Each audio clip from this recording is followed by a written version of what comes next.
Hi friend, Sanju best kitchen को आपण मानक स्वागत। आज आम बनवाई जाऊँगी पोई राई को आम माछ मुंड देकी करवा। से गोटे जह्नी नहीं गोटे आलू बोईत कखारु खंडे नहीं किछि भेंडी नहीं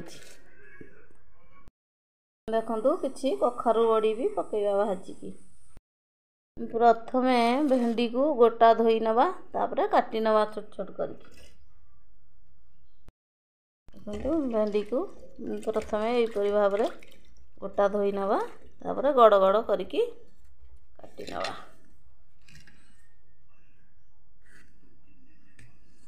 भेंडीर आग और पछ यहीपरि भाव में काटी नवा। देखिपे एडिकी साइज भेंडी करवा। गोटे भेंडी की मु 3 खंड कर नहीं। आपण मानकर यदि बड़ भेंडी थी तो 4 खंड 5 खंड करें। यहीपरि भाव में सब भेंडी गुड़िक काटी नवा।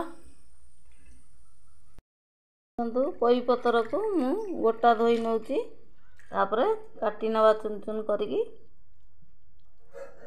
यहीपरि भाव में गोछा करी धरिए पानी सबू निगड़े देवे देखी काटी नेबे। प्रथमे पनीपरिया को मु भल भाव में काटी नहीं। आम गैस ऑन करवा,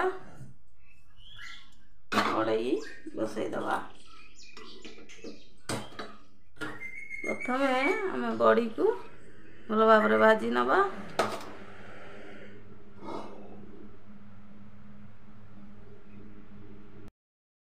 कड़ाई रे तेल दे दी। आमर तेल भल भाव में गरम हो गला। आम गैस टाक टिके सिम कर देकी बड़ी को भाजी नवा। तेल गरम हो जाए बड़ी जदि सागे पकईदे बड़ी आमर पोड़ी जवार चांस थाए। तो तेल फुटीगला गैस को टिके सिम करदे। बड़ी भाजिले आमर बड़ी लाल हो पड़ोनी। सागे सागे उल्टे देवे बड़ी को भल भाव में।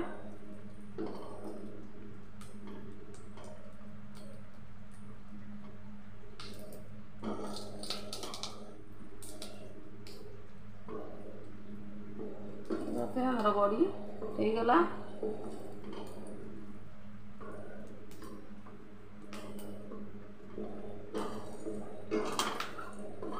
पोई राई माछ मुंड यहीपरि घरे बनातु खातु अन्य खातु। देखिए थरे खाइले बार बार खाया इच्छा हे। बहुत स्वाद टेस्ट भी बहुत बढ़िया। घर बनईकी थरे यहीपरि भाव में खातु। आम तेल गरम अच्छी, कड़ाई भी भल भाव में गरम अच्छी। तेल भी आम कड़ाई रही जाइए। एबे आमे माछ मुंड को प्रथम भाजी नवा। माछ मुंड को टिके भाजी देला परे आमे परिबा को भाजीबा। एबे आमे माछ मुंड को उल्टई नवा।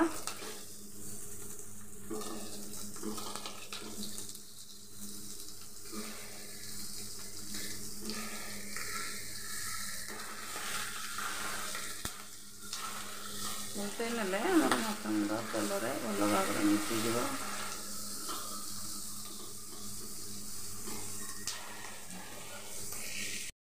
आम माछ मुंड को बाहर कर।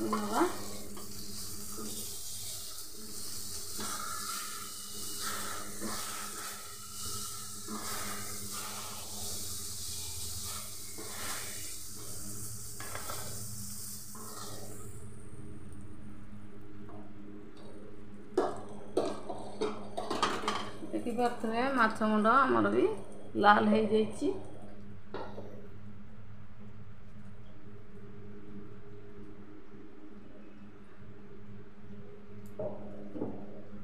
आम टिके सोरष तेल देदेबा।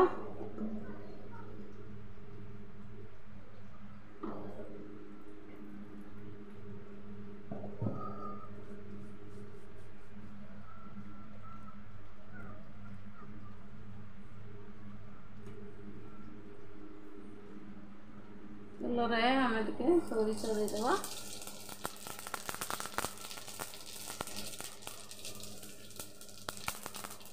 ଲଙ୍କା,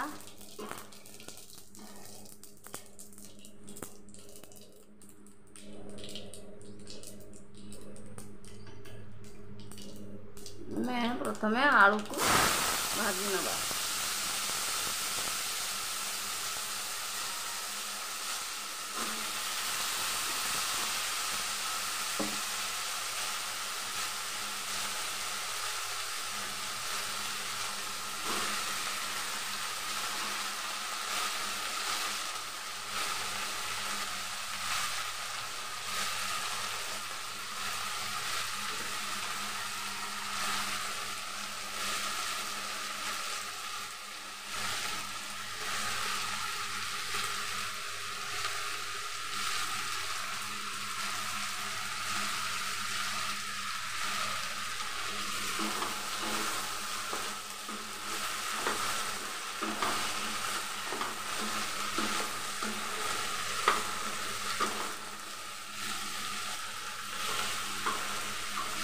आलू आम यहपरी साइज करदे।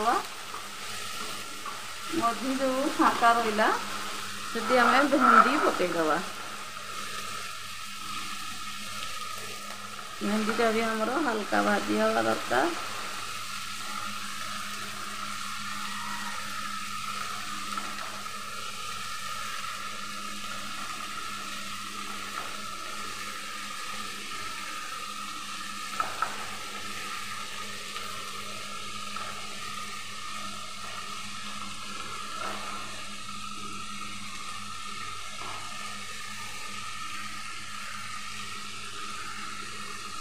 हमें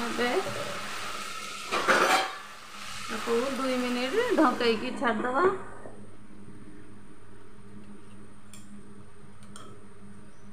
एठी सोरिष, रसुण आउ सुखिला लंका बाटी नहीं।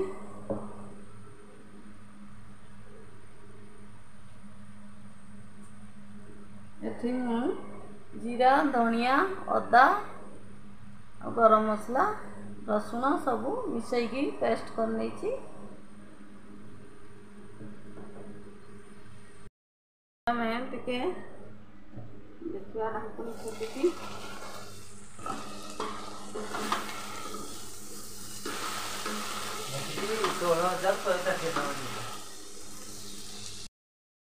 देखिए आमर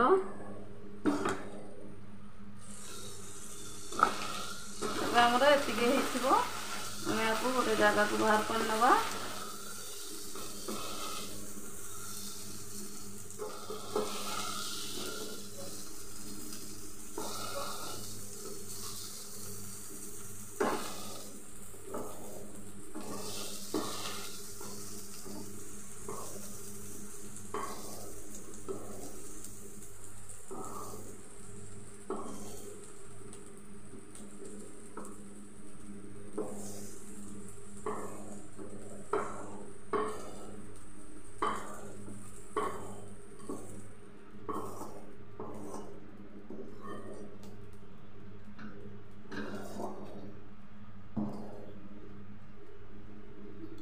आमे बाकी जो परिबा ताकू मध्य पकईकी भाजी नवा। देखिए तो मेरी बोईतालु, बोईत कखारू और जह्नी भाजी नवा।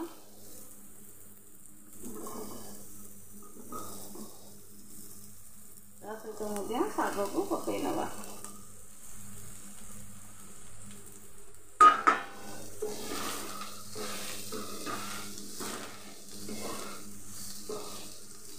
आम 1 मिनिट खाली भाजी दवा। तापर आम मसला सोरिष सब पकईकी ढकईदवा।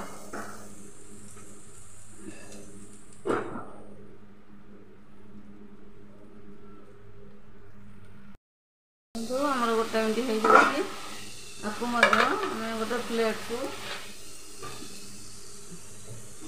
बाहर कर नवा।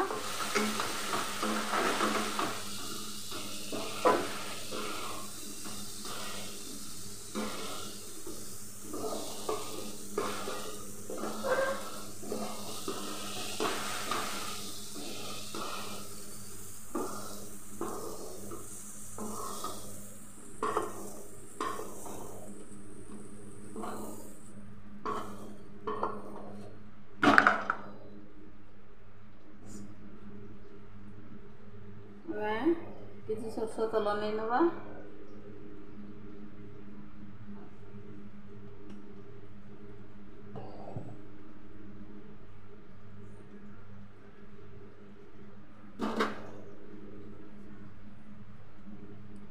तेल को आम भल भाव गरम गरम छाड़दवा।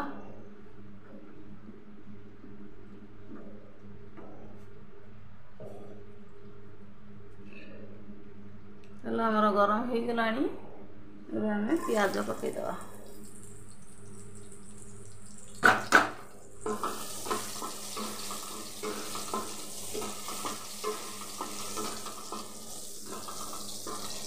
प्याज को आम भल भाव भाजापी छाड़दवा।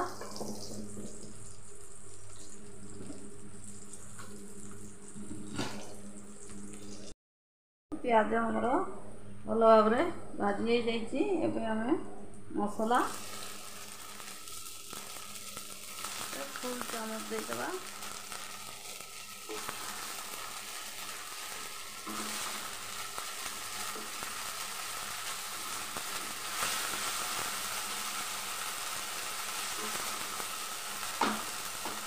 तेल तो टे ढंकईदवा शांत हाँपाई छाड़दवा ताकू।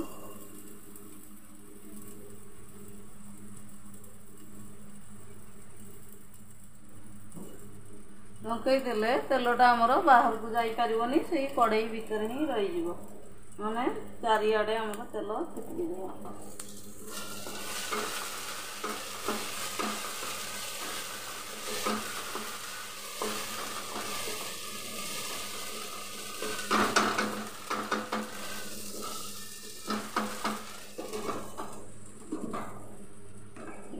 आमर आउ कड़ई की तेल चिटकुनी ढंकई देली रहीगला दबिकी। एबे आमे टिके पानी देदेवा। मसला रे गोटे चामच कि 2 चामच पानी देदेवा। तेल छाड़ीलानी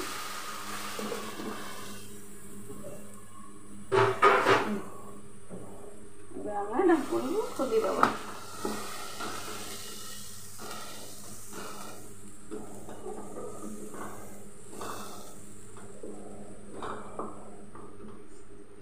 आम स्वाद अनुसार लुण देदेवा।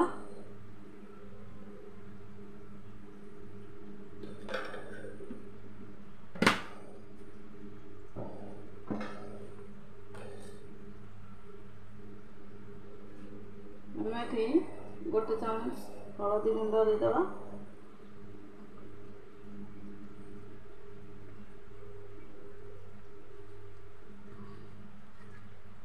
नाली लंका गुंड गोटे चामच देदेवा।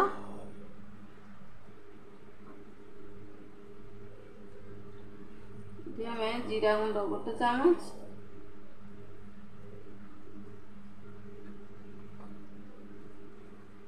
आम सब्जी मसला गोटे चामच देवा। भल भाव मिसई नवा। पानी देकी गुंड मसलाटा देले आम मसला पोड़बनी। पानी रे भल भाव मसला सीझीज फुलब भी मसलाटा बढ़िया। देखो आम मसला फुलिकी सुंदर बहलिया हो गलानी।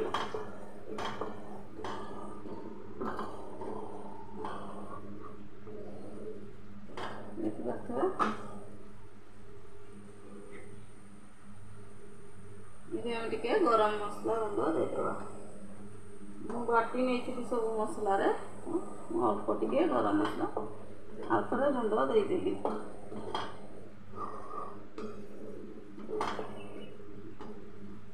एबे आमे पानी अच्छी एबे आमे सोरिष को पकई नवा। आम सोरिष को बेसी भाजवा नहीं सुखिला पिता लगे। सोरिष आम 2 चामच पाखापाखि नहीं दिया।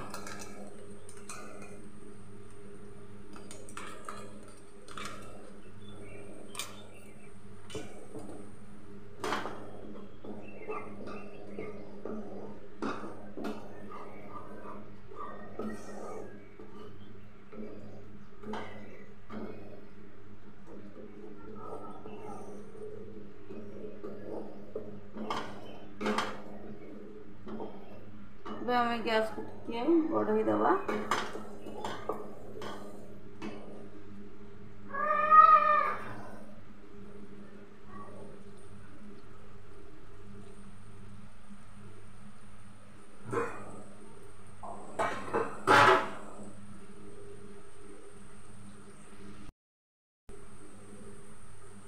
ଦେଖିପାରୁଥିବେ ଆମର ମସଲା ତେଲ ଛାଡ଼ିଲାଣି। ଆମେ ଆଉ ଅଧିକା ଭାଜିବାନି, ଯେହେତୁ ଆମର ସୋରିଷଟା ପଡ଼ିଛି ପିତା କରିଦେବା। ଏବେ ସନ୍ତୁଳିକି ରଖିଥିବା ପରିବାକୁ ଆମେ ପକାଇଦେବା।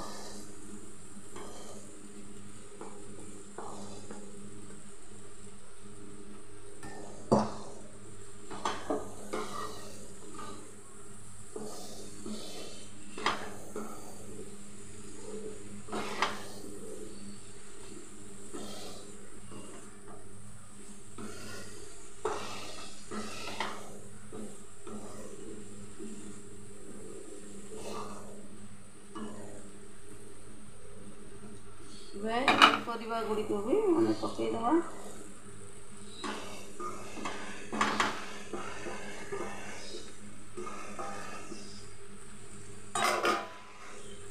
ଏଠୁ ଭେଣ୍ଡି ଗୁଡ଼ିକ ବାହାର କରି ନେଇଛି। ଭେଣ୍ଡି ଆମେ ପରେ ପକାଇବା। ପରେ ଆ ସାଙ୍ଗରେ ଭେଣ୍ଡି ପକାଇଲେ ଆମ ଭେଣ୍ଡି ଫୁଟିଯିବ ଏବଂ ଭେଣ୍ଡିକୁ ଅଲଗା କରିନେଇଛି।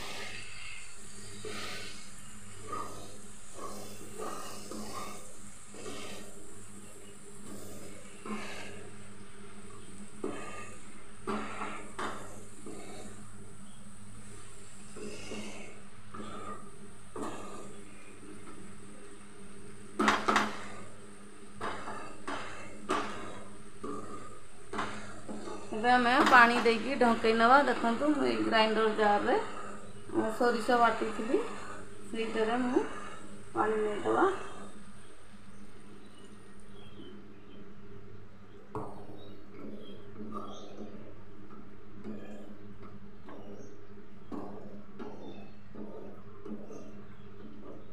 ପରିବା ଆମର ଭଲ ଭାବରେ ସିଝିବ।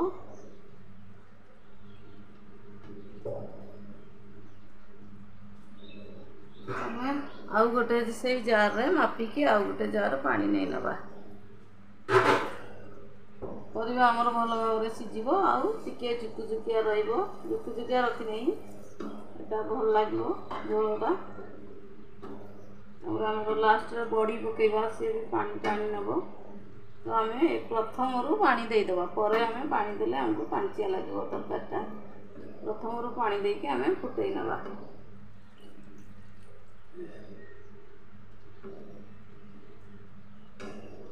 ଏପରି ପାଣି ଦେଇଦେଲି, ସବୁ ମିଶାଇ ନେଲି। ଏବେ ଆମେ ଢଙ୍କେଇକି 2-3 ମିନିଟ୍ ଛାଡ଼ିଦେବା। ଆମର ପରିବା ବି ଭଲ ଭାବରେ ସିଝିଯିବ, ପାଣି ମଧ୍ୟ ଫୁଟିଯିବ। ଫୁଟିଗଲା ପରେ ଆମେ ଭେଣ୍ଡି, ବଡ଼ି, ମାଛ ମୁଣ୍ଡକୁ ପକାଇ ନେବା। ଦେଖିବା ଆମର ତରକାରୀ ଫୁଟିଲା କି ନାହିଁ। ଦେଖିପାରୁଥିବେ ଆମ ତରକାରୀ ଫୁଟିଗଲାଣି। ଏବେ ମାଛକୁ ମୁଁ ଯେଉଁ ମୁଣ୍ଡକୁ ଭାଙ୍ଗିକି ଛୋଟ ଛୋଟ ପିସ୍ କରି ନେଇଛି। ଏବେ ଆମେ ମାଛ ମୁଣ୍ଡକୁ ପକାଇ ନେବା। ମାଛ ମୁଣ୍ଡ ଆମର ଟିକେ ସିଝିଯିବ।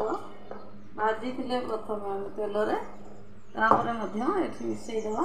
ସିଝିକି ଭଲ ଭାବରେ ଆମର ମିଶିଯିବ, ଆମ ତରକାରୀର ଟେଷ୍ଟ ବଦଳିଯିବ।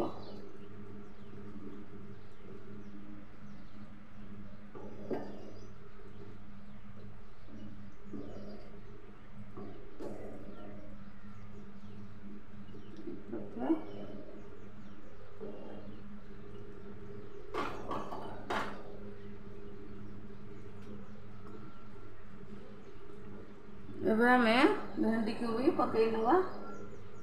ଭେଣ୍ଡିରେ ମଧ୍ୟ ମସଲା ଆମର ମିଶିଯିବ।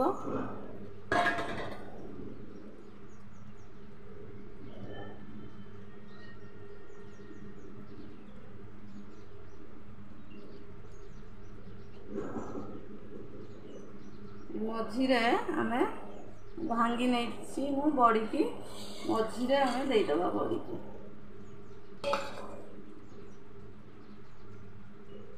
ଆଉ 2-3 ମିନିଟ୍ ଢଙ୍କେଇଦେବା। ଭଲ ଭାବରେ ଆମର ତରକାରୀ ଆଉ ଟିକେ ଫୁଟିଯିବ। ଆଉ ସବୁ ପରିବା ମସଲା ସହିତ ମିଶିଯିବ, ଆମର ସ୍ୱାଦ ବଢ଼ିଯିବ। ଏବେ ଆମେ ଢାଙ୍କୁଣି ଖୋଲିକି ଟିକେ ଦେଖି ନେବା।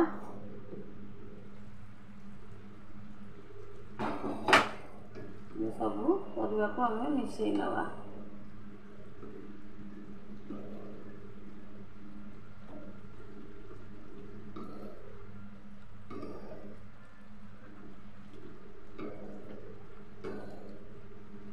ଉପର କରିକି ଏପରି ଘାଣ୍ଟି ଦେଲେ ପରିବା ଭଲ ଭାବରେ ମିଶିଯିବ।